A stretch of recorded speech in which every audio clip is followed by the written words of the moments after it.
Mark Mulgrew, Mr. Entertainment. And this is the entertainment show every Thursday afternoon between 1 o'clock and 4 o'clock. And I try and bring it in some of the best talent across Scotland.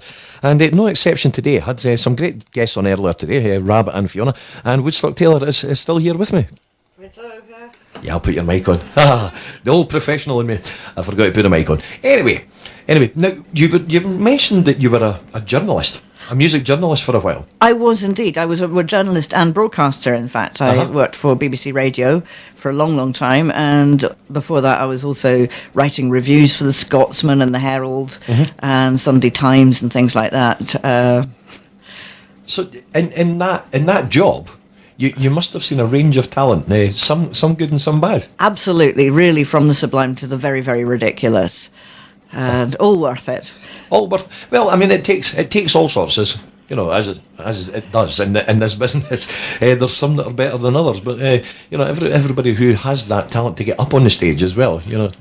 Well, for me as a musician, it was actually a fantastic education because you're seeing right up front every single night how to do it or how not to do it. And also, I was in a very, very privileged position because I was interviewing a lot of the people that I was going to see. And so I could sit down with Robert Plant, for instance, in the George Hotel bar and say, OK, what do you do to warm up? And I actually can't remember what he said now, but he was giving me all these tips on looking after the voice because he was actually so glad that I wasn't talking to him about being a sex symbol. Oh, well, that's a fair point because probably everybody has asked them these questions in interview. Now, that takes me on to another part of your career as well because you do some vocal coaching as well. I do indeed, yes. And that's something I've been doing as a sideline really since I was still at school.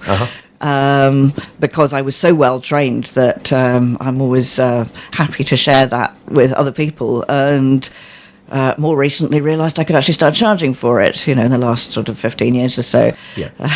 Yes, there is a market for it. There is, yes, and I am doing my best to fill Edinburgh with well-trained singers and speakers.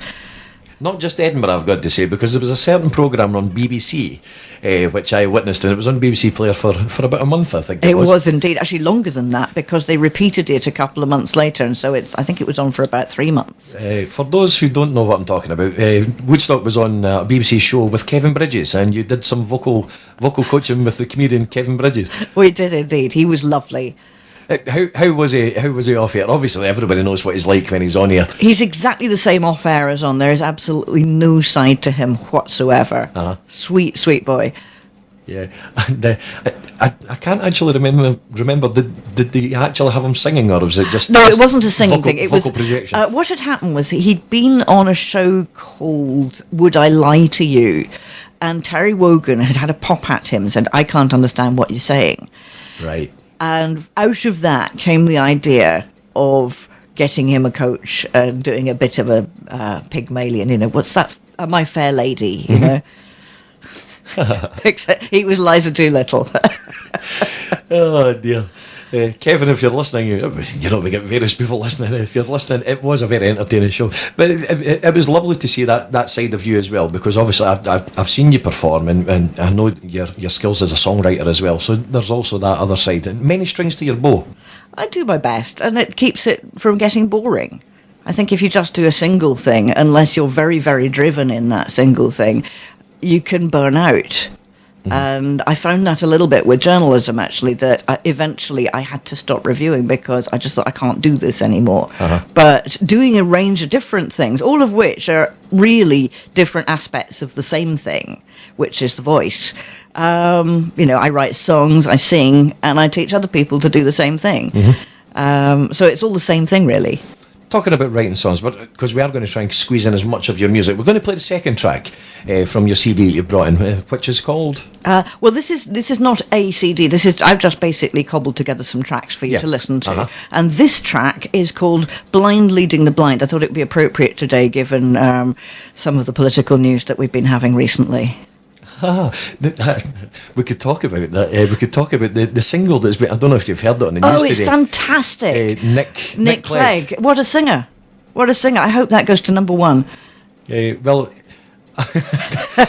whether or not he's that popular to get to number one, I don't know. He's quite cute. But, right, this is a blind leading the blind, right enough. here on Black Diamond FM, Woodstock Taylor.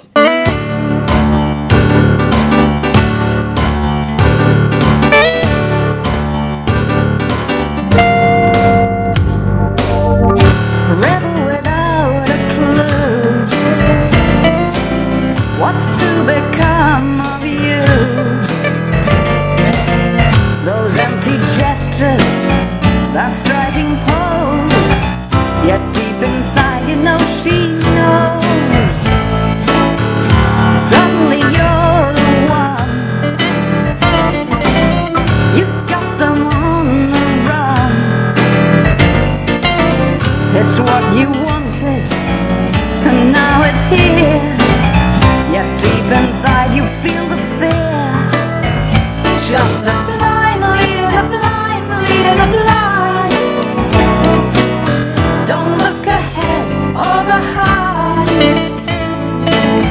Doesn't really penetrate what it is you find. Trouble in mind.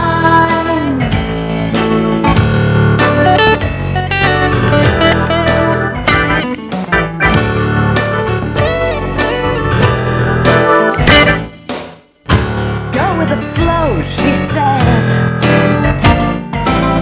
you'll be a long time dead. You'd like to call her, but you're too proud. Besides, you think you're not allowed. Just the blind leading the blind, leading the blind. Don't look ahead or behind. Doesn't really penetrate what it is you find. Trouble in mind. You used to know the way to go, but you bowled out, you sold out, you took the gold, and now it's all about to blow. And when it comes tumbling down, everyone's out of town. You've told yourself that nobody cares, yet deep inside you know she's there. Just the blind leading the blind, leading the blind. Don't look ahead or behind. Doesn't really penetrate what it is you find. Trouble in mind, trouble in mind, trouble in mind, trouble in mind, trouble in mind. A loan shark lends money illegally. If you've borrowed from a